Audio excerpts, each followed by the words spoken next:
Hello everyone and welcome to my video on the Season 16 changes. So I'm making this mostly because I've been asked a lot in the last few days what my opinions are, especially on things like quests and the items and stuff.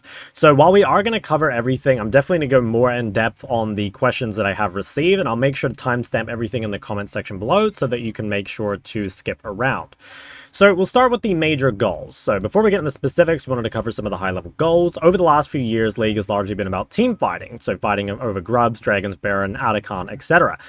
This is something that I've talked about a lot in my climbing videos. The game revolves pretty much exclusively around 5v5s, and everything else in the game kind of just makes that easier. You know, things like the laning phase mostly exist so that you come into those team fights in a better position, right? With either more gold or, you know, you're ahead, so like you have control over the side lane or whatever.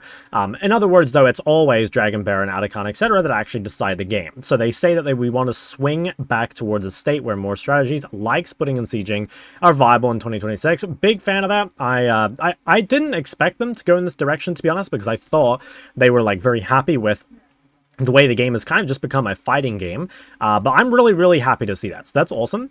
Another one of our major goals is to balance role agency so that each role has an appropriate impact on the outcome of the game, because right now some roles like jungle and support are much more influential. Yeah, also another W change, so I think that kind of goes without saying, like everyone knows that jungle and support are particularly overtuned, so yeah, that's awesome as well. While the two aforementioned goals where we focus most, we also have a few other gameplay changes designed to reduce objective, fatigue, get you into the action faster, improve class satisfaction, and more. So let's start going through these. First, we have this time to game. So starting in January, you get to the action faster, 35 seconds faster to be exact. So this is basically just they're making it so the minions spawn 30 seconds earlier.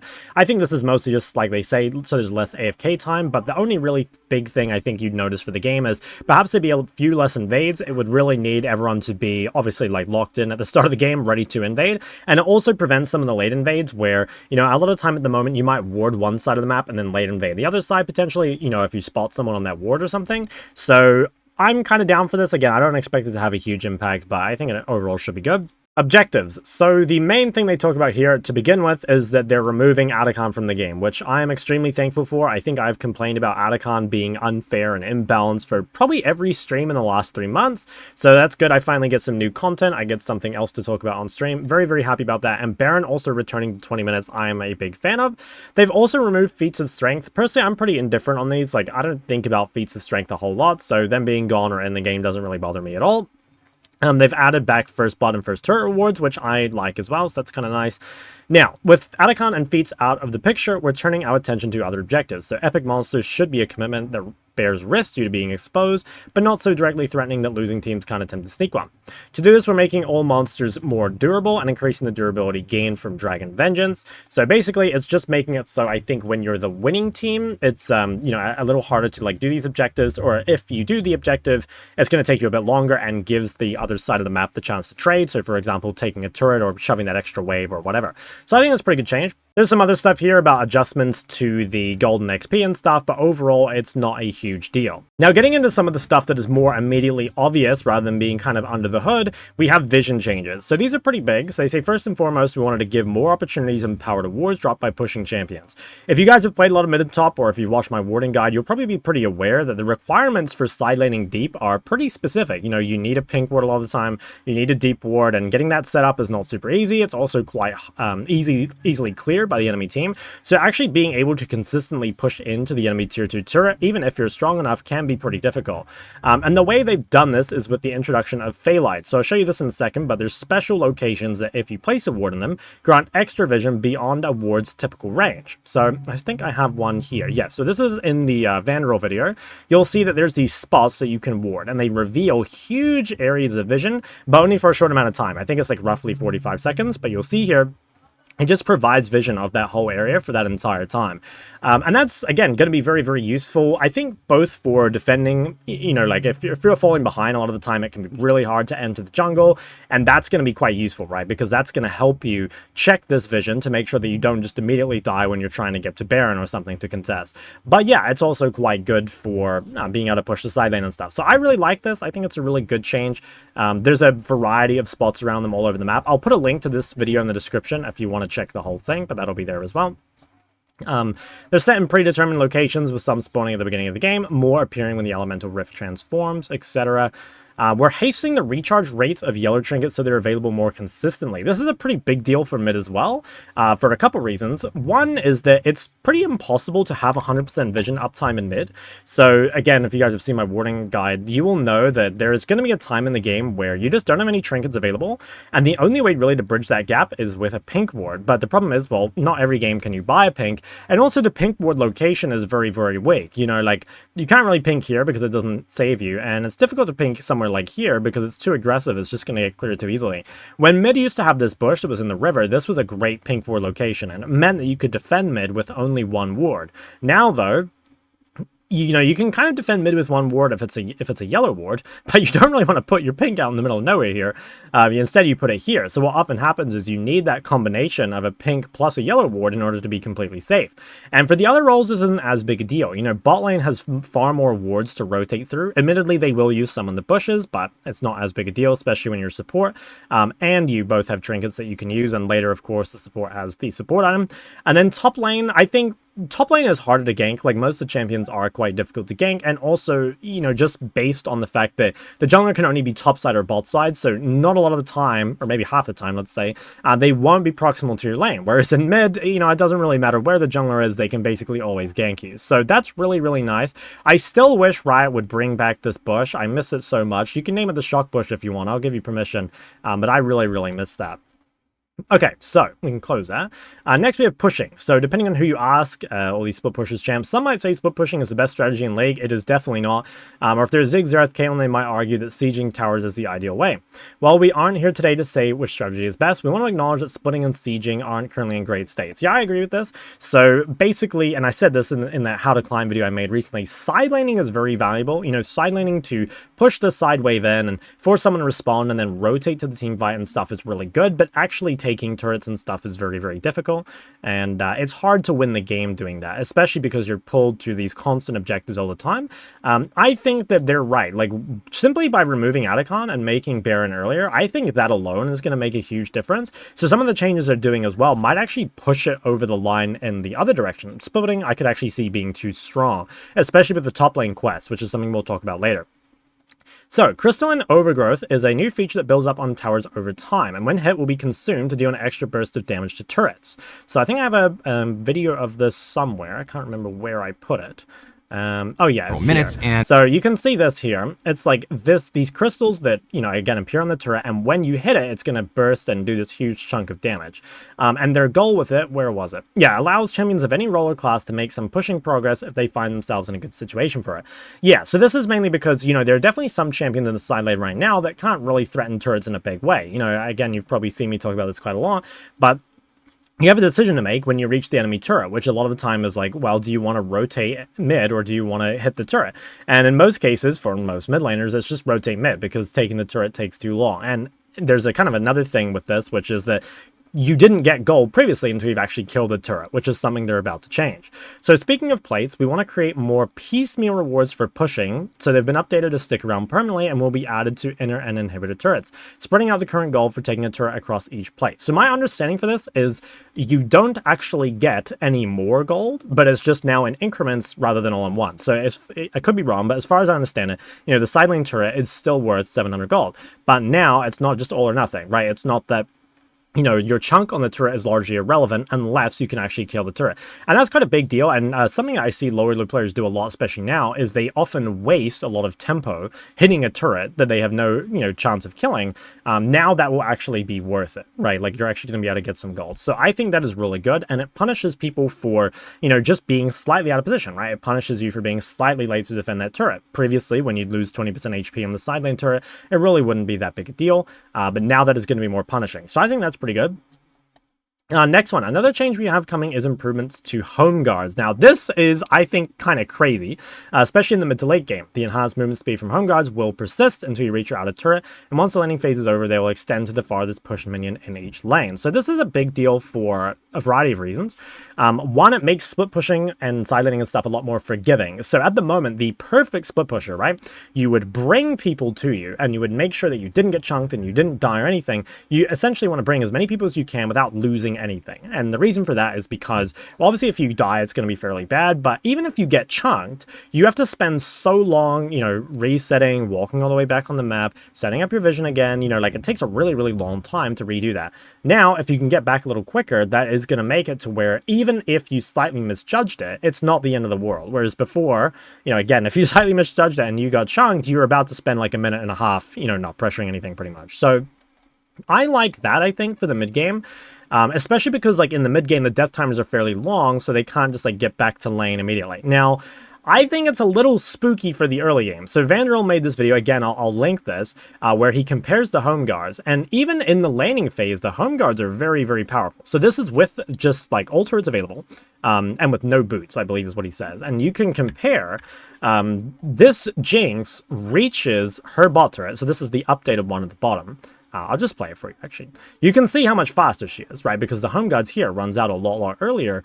And I think it's about a full 10 seconds faster, which is pretty nuts, I would say, because there's a lot of cases where you already don't have time to get the wave in before the enemy gets back to base. And it can be kind of problematic where if you get a kill or whatever, and the wave, you know, is kind of in a spot where it's not pushing to you, so you kind of have to push it in. But, like, if you're playing champs early that don't have wave clear, it can really, really struggle. You know, for example, recently I've been playing, like playing Smolder bot or something, or maybe playing, like, Casu and you run you know, not every AD carry has access to wave clear. Obviously, there are some, like Sivir and Jinx and stuff that probably won't struggle. But especially, you know, when I play Smolder, I really noticed that getting that wave all the way under is very, very difficult. And this is going to make it even harder, and it also potentially means that, you know, if you're in like a bad poke matchup or whatever, you don't suffer as much. So I'm not sure I'm a huge fan of this change in the early game, and I also worry a little bit about it for mid, because, you know, it would be really toxic if the mid playstyle were basically just like, okay, you get back to lane so fast that you can just like dump all your mana on the wave, and then you can just instantly base and get back to wave, you know, before the next one, like full mana and everything. There was kind of a meta like this a very long time ago, where I think it was when Talia was first released, and she was an absolute push goblin, and at a similar time, I think there was like a Tiamat Talon build that was really overtuned, and they did that. There was also old Asol that did something similar. And I think it's pretty unanimously agreed, and I think even Riot said so, that was like really, really unhealthy for the game. So I'm pretty worried about this. I hope it'll get tuned. It probably will. But yeah, I think this could be potentially very powerful. Like if we look at the mid lane example here, you know, it is a pretty significant amount of time, right? Like 6 seconds faster to the outer turret. That is definitely, that easily could be the difference between being able to hold the wave or not. And like there are a lot of mid lane champions, you know, think of things like Akali, that just won't be able to shove the wave in time, right? Now you could say that like, okay, this was like already an issue with TP, and like, yeah, I kind of agree. Like if your opponent had TP and you didn't, that was already a problem. I'll talk about TP later in this video when I get to the quest, but I still believe that TP is probably one of League's biggest issues, and I think they're so close to fixing it, but they just, I don't know, they just like refuse to actually fix it, at least in my opinion. So I'm very on the fence about Homeguards. I think overall I don't like it, but I will wait and see, I suppose, you know, because I think it's something that maybe I'm overreacting about. I'm not sure, but we'll see. We're also simplifying turret rolls. That's kind of whatever. I don't think we care about that. We're also ramping up minion respawns rate to get more frequent access to sieging and turret pushing opportunities. Yeah, I like that as well. There's a lot of games, especially before, where the game could really stall out, where like if there were no objective up, but there was also no Baron yet, it kind of felt like there was just nothing you could do, really. And I think that'll help that. I mean, Baron being earlier already makes a big difference, but I like this. It's going to mean that there are just more opportunities for applying pressure, even if you can't actually break anything, right? Like pulling people around and having opportunities to build leads through there. So I'd say overall that is, I like the increased minion spawns. Next, we have a big item section. Now for this, I'm actually going to go over to N-Step's videos, so I will link this video in the description as well. N-Step is kind of the GOAT. I think this guy might actually have my dream job, and he makes really, really good videos. So if you want to watch the full 2-hour thing, that'll be in the description below. But there's a whole bunch of new items. I think there's 9 of them. I'm going to first look at the ones that are for mid lane, because I think that's what most of you care about, but I will circle back and look at some of the other ones as well. So let's start with this item here, which is Bastion Breaker. This item looks really, really, really good. So it's an assassin item, obviously, and the main thing for it is, I think they said something about they want to, yeah, item offers a way to help end the game. I'm not sure this is a good idea, if I'm totally honest, because I think that The main thing that were really stopping assassins from ending the game is you were forced into these big 5v5 fights, right? And Baron also being delayed meant that a lot of the time, by the time you actually got Baron and could end the game, life wasn't super good for you anymore, right? Like, chances are, if you're playing a flat pen build, you had already fallen off. It was really only the assassins that could play bruiser builds, you know, things like Zed or whatever, that could still function at that stage of the game. So I think with Atakhan GONE and Baron being earlier, that should solve the problem, especially because there's extra rewards now for hitting the side lane. And yeah, this item seems like pretty busted. So let's just read it. So 55 AD, 22 lethality, some haste. Dealing ability damage to a champion or epic monster deals additional true damage. I think that's kind of whatever. I'm not sure, you know, like how exactly this is going to scale, like the numbers on it, but we'll see. Taking down a champion within 3 seconds of damaging them grants Sabotage for 90 seconds. While you have Sabotage, your next attack against an epic monster turret deals an additional 840 true damage over 3 seconds, which is absolutely insane, because, like, you know, this means, like, okay, if you die on the side lane, like, you're just going to instantly lose your turret. You're going to lose the whole turret, which is really ridiculous, in my opinion, and also, again, depending on how much damage this, like, ends up doing, like, can you even just, like, use it almost as a smite? I mean, obviously it's over 3 seconds, but my point is that you can load so much damage into an objective, and I mean, even if you don't use it at the end, right, like, you can do objectives so fast, which I don't know if that's actually, like, healthy for the game, you know? So, I don't know. The item itself looks very strong, and I think it's fun, I suppose, like, which is important, right? Like, I think that's a fun thing to have, like being able to just like one-shot a turret or, you know, whatever. But I do think it looks pretty ridiculous, so we'll see. I will say that AD assassins and AP assassins, specifically the ones that are reliant on either lethality or flat pen, do need quite a lot of help item-wise as well, because of the accessibility of armor and magic resist. So I think it is good that this class gets a buff. I'm just not really sure if that's like a healthy way of doing it, but whatever.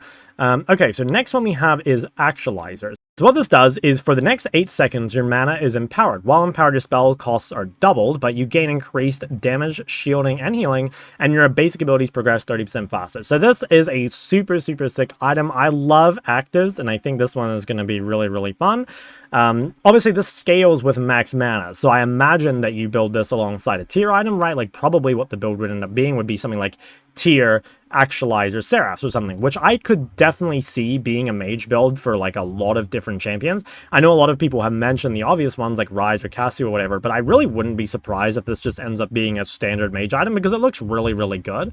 And yeah, it's got a 60-second cooldown, but that will mean that it's realistically it's up for every major skirmish. Maybe if you burned it in the side lane, it wouldn't, but it should be, right? I am a big fan of this item. I think it's going to be very, very cool, and I'm super excited to use it. Now, Dusk and Dawn isn't really an item aimed specifically at mid lane, but I've seen a few people talking about champs that might use it. So obviously there's things like Diana that kind of like having a spellblade, but then also like being a little tanky.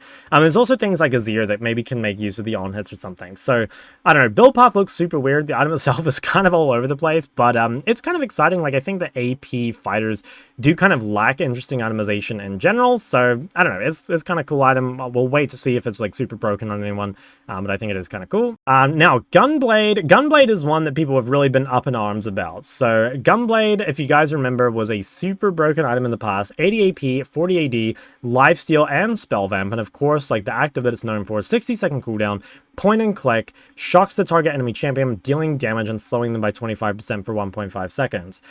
I think this item is extremely unhealthy. I really, really hate this item. I think point and click slow is like very, very annoying. You know, I think that if it's a pseudo skill shot, I think it could be okay. You know, so like a good example would be, if you guys remember Everfrost, right? I think Everfrost was pretty OP as well. I think if they'd made it so, if you guys remember, Everfrost was a cone, and then in the middle it rooted. I think if they'd gotten rid of the cone, and they just made it so in the middle it rooted, so essentially it was just like a line skill shot slow, or yeah, maybe, yeah, I think just a line skill shot slow would be good, rather than like a cone that slows or a line that roots. I think that would have been good as well. I kind of understand why they do this, because like a lot of these champions, well, that would use this, right? So an example being Akali, have a lot of their damage locked behind an ability that's kind of hard to hit. But if you look at something like Akali E, you know, like that ability really has to be dodgeable because of just like how much damage it does. So Now, imagine the champs that benefit from this, you know, the obvious ones, Akali, Katarina, maybe Kayle. They're going to be pretty busted, I would assume, because, like, right now, they have, you know, I think Katarina's itemization is not bad, but the other ones, especially in games, well, for Akali, like, in games where flat pen isn't good, definitely struggles. Kayle, you know, I think Kayle's items are okay, but definitely this seems, like, pretty strong. So, I'm, yeah, very skeptical of this item. I think that, I mean, you've basically heard my thoughts already. I just don't really like point-and-click slows, you know, like, that sounds kind of unfun to me. I'm also kind of annoyed by Spell Vamp. You know, like, Spell Vamp is kind of OP, because one thing that a lot of mid laners struggle with is being able to stay on the map in the mid-game. You know, I kind of mentioned this previously in the video, where, like, if you get chunked down the side lane, it's a really big issue. It's especially a big issue as well for mana champs, because on mana champs, a lot of the time, you just run out of mana. You know, like, if you try and do jungle camps or whatever. So champs that are both manaless and now have sustain can essentially just stay on the map forever, which is a really, really big advantage. Now, I'm actually not opposed to everyone having a bit of spell vamp, but I feel like some people having spell vamp and some not is, like, really annoying for the side lane. Like, if you guys remember, I think it was called Ravenous Hunter, the thing that gave Omnivamp, that rune was pretty OP, but I think something like that actually should exist, because it would be really nice to have at least, like, a little bit of sustain on the side lane, or, like I said, maybe it's actually healthy for the game that no one has sustain, and that way the damage actually sticks, you know, obviously, unless they've, like, really committed to lifesteal. So, I'm not sure. I guess, like, TLDR, I don't really like this item, but I will say that's just because, like, I kind of hate versing the champs that use it, and we'll see. Maybe they'll, like, tone it down a little bit, or maybe they'll find a way to make it more reasonably balanced. I think that's it for the mid lane items, so I'll just quickly skim through the others. So they've got this, like, long-range AD carry item, which is kind of interesting. So you deal increased damage with attacks based on how far away the enemy is, so I guess it's better for long-range auto attackers, obviously, and you also get additional attack range for 6 seconds after you hit a takedown. This is, yeah, pretty interesting, I think. Like, I really like when they do effects, or, you know, actives or whatever, that aren't just, like, increased damage. Like, I think additional attack range, like, you really feel the difference. I think that you should be able to feel your items, and they should change the way that you play. So I think this is kind of cool. The other AD carry item they have, the one which is, like, it really incentivizes, you know, playing around your ult. So we've got this. After casting your ultimate, your next 3 basic attacks gain 50% attack speed and critically strike for 75% of your normal crit damage for 8 seconds. So, you know, when I think of this, I just think of Kai'Sa pretty much. You know, maybe it won't be the best because of the stats or whatever. I'm going to be honest, I don't really know much about Kai'Sa builds at the moment, other than they go AP in my games when sometimes we're full AP already, and it annoys me. But, yeah, this item, again, looks really, really cool. So there's probably, especially because of how cheap it is, you're going to be able to spike with it really hard, and you're going to be, like, an excellent duelist. So I think this is pretty exciting. I'm a big fan of that item as well. There's an enchanter item here. I don't really care much about enchanter items, to be honest, but I guess we'll take a look. So gain increased healing and shielding, scaling with your max mana. So this is a tier item. It doesn't actually cost 4,500 gold, by the way. This is it says that when you click on an item like Archangels, that upgrades into Seraph. So it is just going to be the 2250. While you or any ally you've healed or shielded in the last 3 seconds is in combat with enemies or with champions, each second heal the lowest nearby ally for 1% of your maximum mana. That seems like it's not a super powerful effect, to be honest. You know, I'm just thinking about this, and it's like, I feel like your maximum mana is going to be, say, 2k or something. Now, it's possible that maybe you build 2 tier items. You know, that's actually something that I haven't talked about, but you can stack tier items now, although you have to stack each tier individually. So, I don't know. We'll kind of see how we go with that. Interesting item. I'm not sure if it's, like, tuned correctly, but that's fine. I mean, that can be fixed. Eternal Hunger. I don't remember this one. So attack damage, Omnivamp, Tenacity, gain ability haste. When a champion that you damage within 3 seconds dies, gain 15% Omnivamp for 8 seconds. Okay, it's kind of interesting. I think putting Tenacity on items is a little spooky, especially for bruisers, because, like, you know, I get it. Like, the reason bruisers want Tenacity is because they don't want to be chain CC, you know, like, they don't want to be playing against something like Mel and just be CC non-stop. But at the same time, it's like, you know, a lot of these champs, if you can't CC them, you're in a, you know, you're in a pretty rough spot. I think part of the reason they do this is because, like, Merc Treads feel pretty weak at the moment, so, like, there isn't a great option for Tenacity outside of you know, Mercs, but then and like Wit's End or whatever. But yeah, I guess this is, like, gonna be useful for some people. It seems like it's kind of strong. Like, you'll get a lot of Omnivamp, but it does fit the fighter fantasy quite well. But I don't know, I'm a bit of a Tenacity hater, if I'm honest. What else have we got here? I don't remember this one. Taking damage. Oh, actually, no, I do remember this one. I don't like this item. So this is a lifeline effect, which means it's like shield bow, or maul when it procs on. Basically, when you get low HP, you're gonna get some sort of shield. Taking damage that reduces your health below 30% causes you to gain 200 maximum health for 5 seconds. Then you heal for additional health over the duration. While regenerating health, you gain 15% increased size, 10% movement speed, and 25% tenacity. The reason I don't like this is because it's very much a win more item, but it's very, very bad when you're behind. So like if you're behind, right? A lot of the time, this is going to proc, and then you're still going to die. But also, this is like a problem with the game right now, I'd say. Tanks and bruisers, but especially tanks, are pretty much immortal from ahead, you know? And like this makes them even more so. Like imagine you finally caught out the tank or whatever, they've overextended in the team fight. You're finally getting them low, and then they just get this. It seems pretty... I don't know, it seems pretty toxic. Like, just with how the way bounties work, like, getting that first kill, that first bounty, and getting back in the game is pretty important, and that just seems like it completely denies that. So maybe that is, like, quote-unquote an interesting choice, because, you know, it's like a snowball more item, but it just seems kind of annoying to me. I don't know, I don't really like that item much either. Bandle Pipes. This item I think is kind of cool. So slowing or immobilizing an enemy champion grants the buff aura for 8 seconds. The buff aura grants you movement speed, and while you have it, nearby allies, including yourself, gain attack speed. So it's kind of like AoE Ardent Sensor. I think kind of cool. I definitely think they might need to take a look at Ardent Sensor, because that item isn't, you know, looking the best these days. But yeah, kind of cool item, I think. And last ones we have here, so we've got Storm Razor. So this is just an item that's coming back. It's mostly just to give AD carries more options for their first item. At the moment, it pretty much just feels like, unless you've got a specific item that you can build, like let's say Essence Reaver, you're pretty much just going Yuntal if you can afford it, and maybe like Kraken if you can't. Obviously, there's some collector users, but for champ to champ, it's pretty mediocre the amount of choices you have, right? Like most champs have like 1, potentially 2 choices. So I think having more first item crit items is quite good for bot lane. So kind of a fan of that. And finally, Echoes of Helia has been reworked. So this is kind of like older themes, this is what I've heard.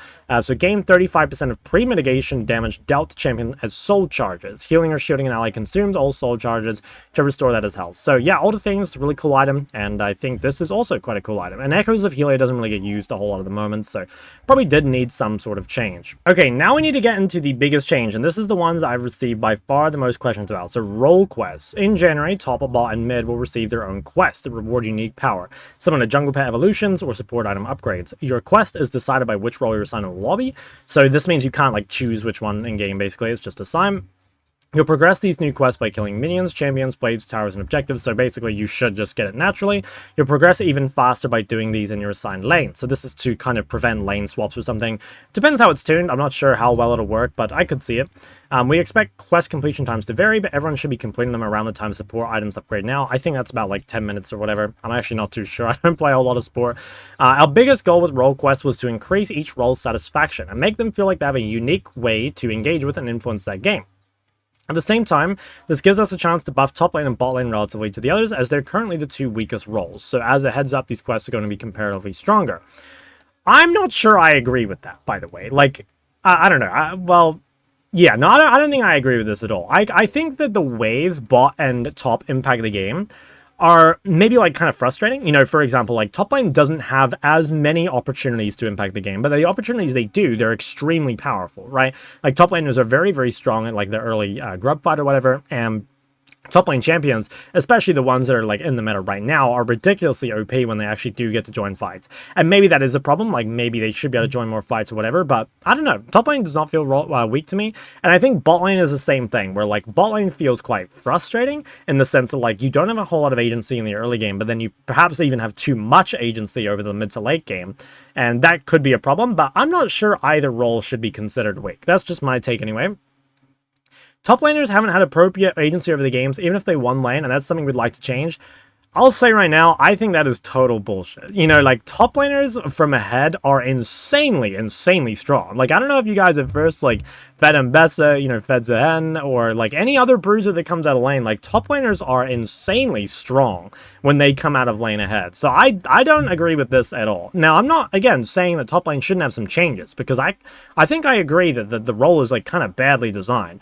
But I don't agree with that, like, at all. I mean, I've had to start permabanning Mbessa because it's just too much. It's too unfun.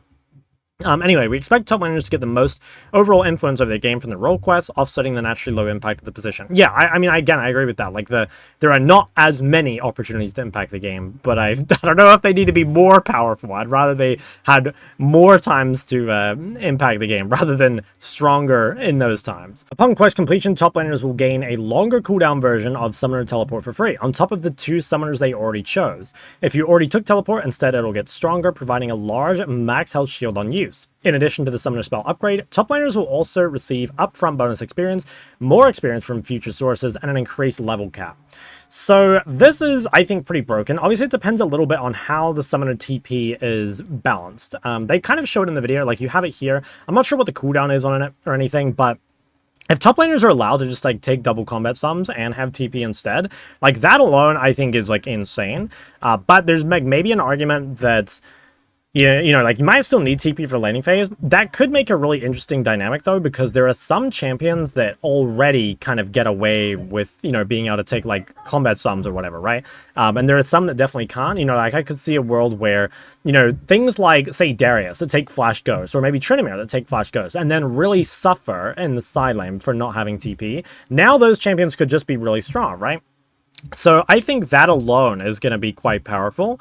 I'm not sure the TP shield thing is that good. They do show it in the video and it looks like decent, but it doesn't look that big. The other part of this though, so top laners will receive upfront bonus XP, more experience from future sources, and they can be up to level 20. I think that's going to be interesting. I think that going up to level 20 thing is not insanely broken. You know, like, not that often do you get to level 18, but it happens enough to where, like, it probably will have some sort of impact. Like, I think it will make them stronger. The bonus XP, though, and more experience from future sources, that I think is very, very powerful. You know, top laners are already quite over-leveled, and it makes them very, very difficult to play against in the side lane, and it makes them pretty difficult to deal with in fights, too. Like, most top laners do need to be over-leveled to function, and, you know, this makes that issue even worse.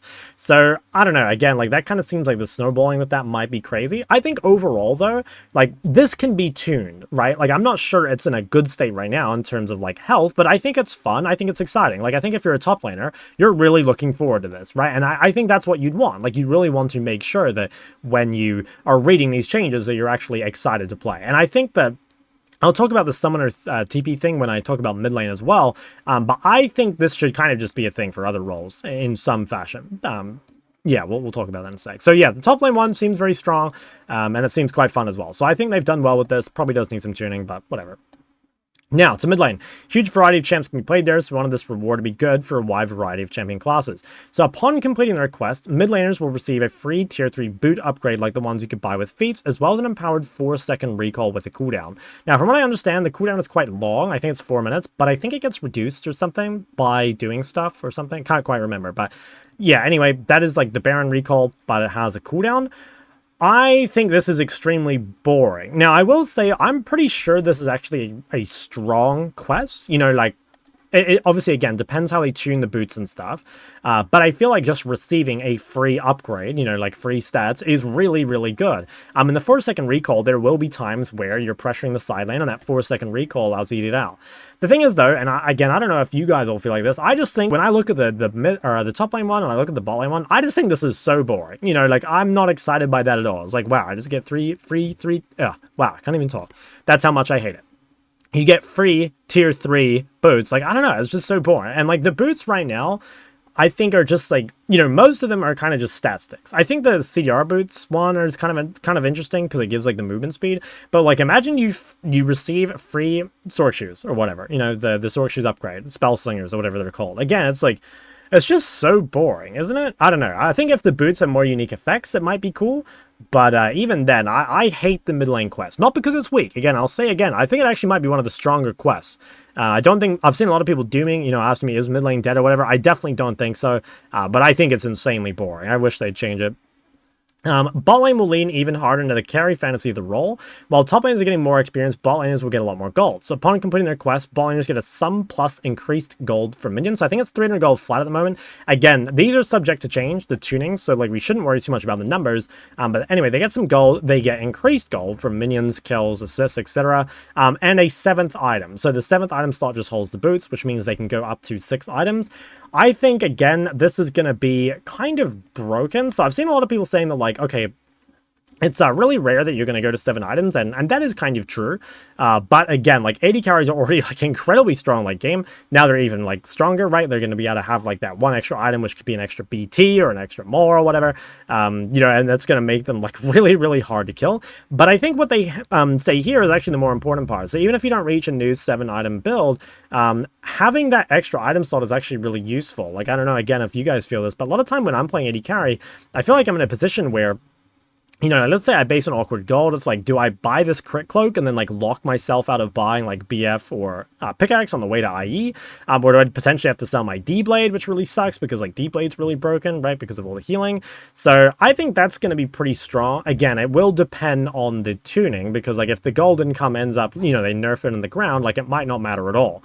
But I think that's pretty strong. I think the 7th item is mostly there just for the components, and I think that is pretty cool. And again, it's just like, when I think of this, it's just like exciting, you know, like you just get more gold, you get a whole extra item late game, like that's super cool. And I just compared to mid lane, I'm like, damn, that's really, really boring. Yeah, so they say crit damage is moving up. That's like, obviously mainly for AD carries. Now, they did some jungle and support changes. They did admit that jungle is by far the strongest role in the game. Extremely based. Glad they said that. The changes to jungle are kind of whatever. Doesn't really matter that much. They did do a change to support, which I actually think went kind of under the radar. I've been thinking about this a little bit. And again, depending on tuning, I think support might actually have the best quest. So they say support is plenty powerful and has a pretty functional role quest. We focus more on quality of life and less on direct buffs. So upon quest completion, supports will have a new slot exclusively for Control Wars. That is not that big a deal in my opinion. Supports have a lot of slots I feel like open anyway, and their components aren't as powerful as the other roles, so it wasn't that big a deal regardless, except when you're building things like Dawn Core that, you know, like have a lot of like cheap components. But I think that's not a huge deal. Discounts on the Control Wards, though. I haven't seen this, but I'm assuming it's like, I would assume it's like half. You know, it's like going from something like 75 down to like 40 or like 30 or 35, something like that, right?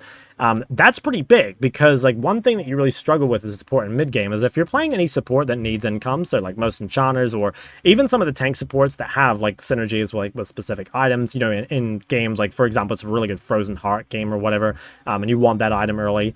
It's hard to get to that, because obviously there is such a thing as buying too many Control Wards, right? Like you sometimes see this, people are just spending so much gold that they just can't buy anything. But if these are both discounted and there's more passive gold gen, supports are going to get, at least I think, quite a few more items, or they're going to get access to them a lot earlier. And you could say that like supports don't scale, you know, well with items compared to other roles, and that is kind of true depending on the champion. But there's a lot of champions that do, right? Like I think enchanters especially scale quite well with them. There's also a lot of AP mage supports, right? Think of things like Brand or whatever, or Zyra, that would really like having more gold. Again, we'll have to see the tuning, but I think that is secretly a really, really good quest. I do think it's a little boring. Like, I think the slot exclusivity thing, I don't know, personally, I wouldn't care. But the passive gold is nice, so I don't know. It's not quite as exciting as the top or bot lane one, I think, but I think it's a really good quest. Overall, we want these quests to represent meaningful power that leans on the unique strengths of each role, informing how they can scale and give them each unique strengths to support their team for the rest of the game. So, yeah, I think overall, it should be... I think the quests are overall a positive. I still wish they would change the mid lane one to be a bit cooler. And actually, I'll take this opportunity to talk about the TP thing. So I think it is a really annoying problem, I guess, that as a mid laner, you're basically locked into your sums every game. You pretty much always go flash TP. There's pretty much no variance there. There's sometimes flash ignite, but that's basically it. I would like to see it to where TP cannot be taken as a sum. So the main reason I want to see that is because I think TP in the first few minutes of the game is really unhealthy.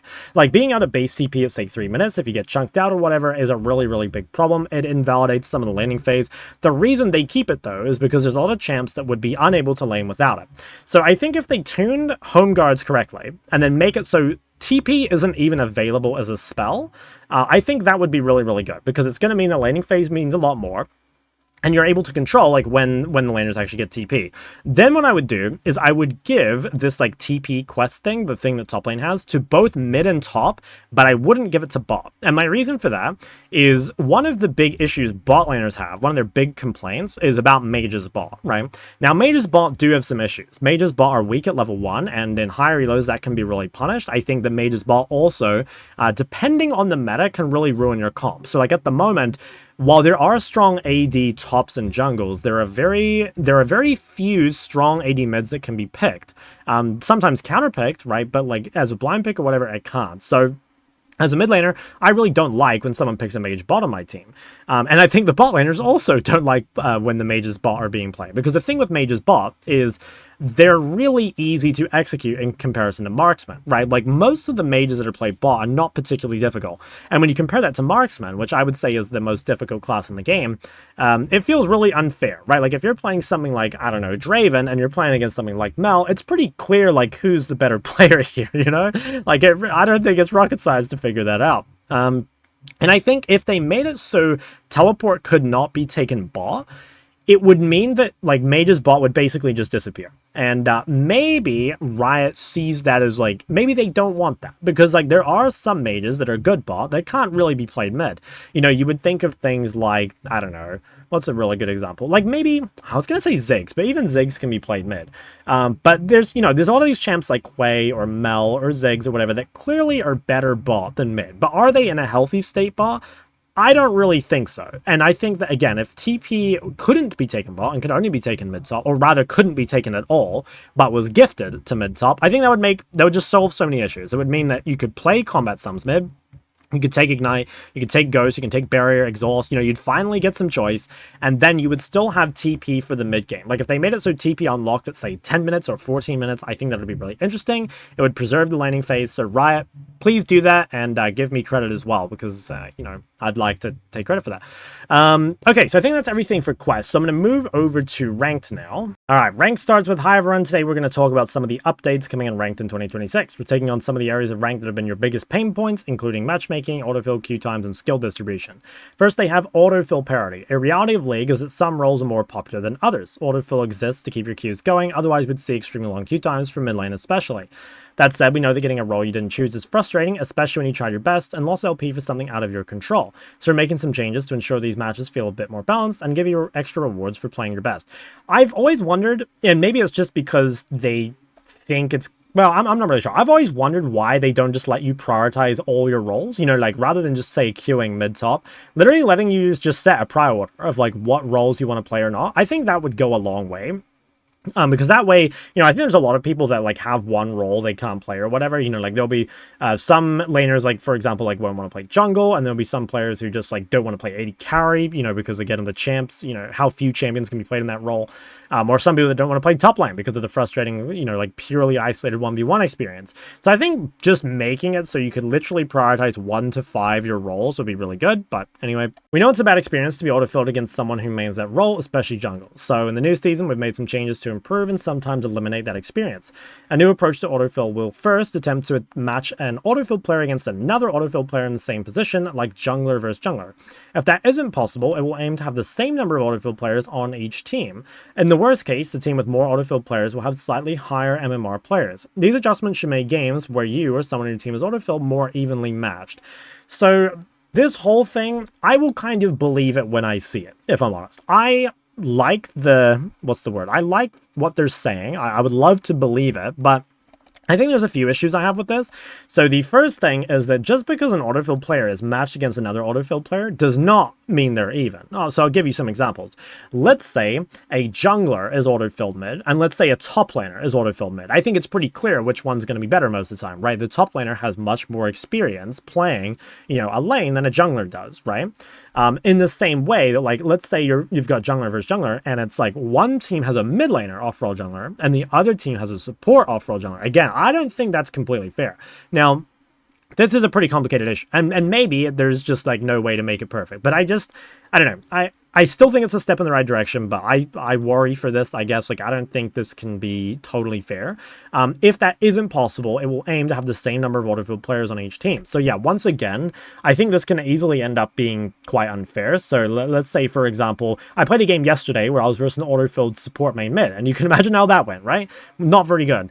You can also say, well, okay, well, let's say that on my team, I didn't actually check this, but let's say on my team, I had a mid laner off-role playing bot, right? Like, that's very different because, you know, the mid laner is much more confident playing bot, probably playing a mage or whatever, than the support would be playing mid. So I think that Yeah, it's very difficult to make autofill fair. Like, I just think it isn't really possible. But I think if they just let you prioritize your roles, that would make the biggest difference. But yeah, hopefully that makes something. Now, they have added this new system called Aegis of Valor to help kind of make up for this. So, Aegis of Valor will reward you with either double LP or full protection from LP loss on an autofill game if you get a mastery score of C or higher. I think this is extremely suspicious. So, okay, here's like my issue with this, is that, alright, let's say that someone on my team gets autofilled. Like, I don't know, like, let's say, okay, you know what, I'll use the example from my game yesterday. I'm really sorry if you watched this video, by the way. But, like, this guy was at Bard one trick, right, and he was off-rolled mid against me. Now, from his point of view, it's like, in the past, I think anyway, you should probably dodge that game. Because, like, if you're a Bard one trick and you're filled mid, you probably shouldn't play because it's going to be relatively unfair. Now, though, they're kind of incentivized to play that game, right? But the thing is, the only person that's actually rewarded for that is the Bard, not the teammates, right? Like, imagine I'm on Bard's team. Do I want to play a game with someone who's, like, auto-filled on my team, and I have to carry them, but, like, they're the only one that's rewarded? Like, that doesn't feel that good to me. Right? I think the best way to do this would be to remove the full LP protection. I'm down for the double LP because I think they should be incentivized to try really hard and they should be incentivized to be able to play other roles. Now, this will, regardless of if they get rid of that or not, to begin with, this is going to be kind of punishing because the reality is for a very long time, you've been encouraged to play like 1 or 2 roles and probably 2 or 3 champions. So there's very few players nowadays, especially outside of high elo, that are capable of playing a variety of champions or roles. Over time, I expect the incentive will encourage people to like get better at this and stuff. But I really think having just the full protection from LP loss, that seems like really, really annoying. And again, like I almost feel like, I mean, I don't know how they could do this because they can't really just like LP mitigate everyone on the team, or maybe they can, but I don't think they should. I think it should just be that like they're really encouraged to try and win that game. But I just kind of think what's going to happen is that, yeah, they're just going to like play out this game, and for them ultimately it's like not that big a deal, but their teammates are going to really struggle to carry them. So I don't know, like maybe that's a bad take because ultimately there is always the incentive of like the double LP, and maybe that makes up for it, but I suspect there will be a lot of games that previously would have been dodged that are going to go through, and then it's going to be really frustrating when you are punished for someone else on your team inability to play like the champion or role. And I'll kind of get to that in the dodging section. So anyway, there's this Aegis thing. If you're someone who plays prior roles, you're going to get Aegis automatically at the same cadence or a similar cadence to people who are getting autofilled, so that's whatever. Okay, so now we've got dodging. So this is kind of the follow-on from that. Another pain point I want to address this year is the awful experience of experiencing chain dodges. I agree with this. Like, I will preface this by saying I think dodging overall is bad for the game. I think the game will be better for dodging being gone, but I think there's a lot they have to do to make it so some of the pain points of dodging being removed aren't an issue, and I really don't think they're going to do it. Aside from the time wasted getting back into new lobbies, your opponents might be able to predict your picks and target ban you, and trust between teammates may start off on the wrong foot, so implementing several changes to cut back on dodging. First, dodging will no longer reset your autofill status. If you dodge, your autofill will carry over to the next match. With the added incentives from Aegis of Valor, we feel like there's even more reason to play out those games instead of cycling through disrupted lobbies. Second, at Master and above, a dodge will count as a full loss. Now, I'm not sure if they mean a full loss in terms of LP or just MMR, because in theory, if there's no MMR loss, it's actually still correct to dodge. So hopefully there is MMR loss, but I suspect this will still deter a lot of people if you get like a -20 for dodging. Higher skill lobbies are where repeated dodging and targeted bans are the biggest impact. Yeah, I definitely agree. Creating a specific rule set there to encourage highly skilled players to play out more of their drafts. With these changes, we expect not only quicker queue times, but also more stable champ selects where you can enter the game with a greater confidence in your lobby.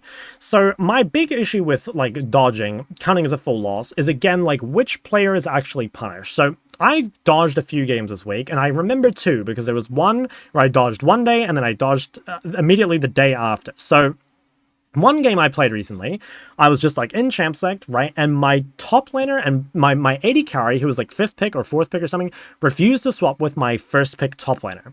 And my AD carry was hovering Jinx. So my top laner just decided to lock in Jinx because he was upset that my AD carry didn't want to swap him, which I think is actually kind of fair. But is it fair enough to troll? Like, probably not, right? So I had to dodge this game, right? Like, I was the one who was punished for the troll. Now, there's a couple of things you could say about this. You could say that in theory, if dodging is removed and that game goes through, there is a higher chance that the person who was trolling gets punished, right? Because I think the champion select, I don't know if you guys have noticed this, but I have never seen anyone punished for something they've done in champ select, either for things they say or things they do.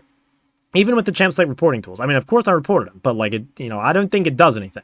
So I really think if they're going to do this, then like that needs to be punished in a big way, because like, I don't want to have to play that game, right? Even if for the system overall, it might be better because these players get punished. I don't want to play that game. Like, that sucks. And I'll tell you the other thing that happened to me. So this is the day after. So I'm in champ select and my top laner is hovering Garen, right? They're a Garen one trick. Now Garen gets taken by the enemy team. So my top laner locks in Yuumi, right? Now I don't want to play with Yuumi top, so I dodge, right? I am the one punished for my teammates' inability to play more than one champion.